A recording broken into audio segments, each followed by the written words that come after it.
کاریزماتیک باش. سلام، امیدوارم که حالتون خیلی عالی باشه. اینجا هستیم تا نکاتی رو بگیم برای افرادی که کاریزماتیک میخوان بشن. از قشنگ‌ترین مطالبی که خوندم در مورد این بود که آدمای کاریزماتیک چه ویژگی هایی دارن و چجوری انقدر پیش بقیه تو دلبرو میشن. اولین کاری که آدمای کاریزماتیک میکنن اینه که بقیه رو به اسم کوچیک صدا میزنن.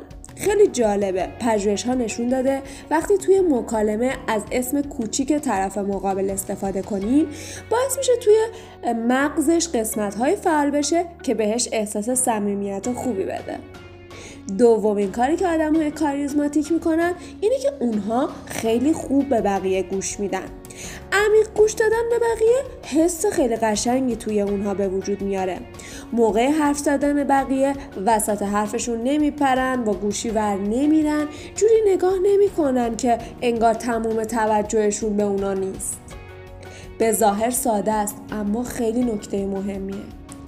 سومین نکته عجیبه اما واقعیه. آدمای کاریزماتیک از نقص‌ها و اشتباهات خودشون به راحتی پیش بقیه حرف میزنن و سعی نمی‌کنن خودشون رو کامل و پرفکت نشون بدن. همین باعث میشه برای بقیه حس قابل اعتماد بودن پیدا بشه. 4.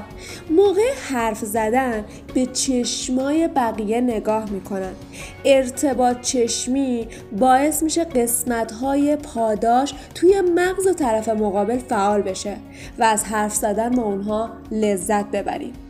و در نهایت آدمای کاریزماتیک خودشون رو نمیبینن، همدلی و هوای بقیه رو دارن و به طرز عجیبی توی اونها زیاده و سعی میکنن به کمک دیگران برن.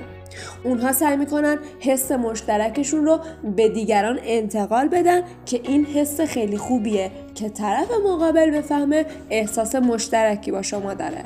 امیدوارم که شما یک کاریزماتیک واقعی بشید.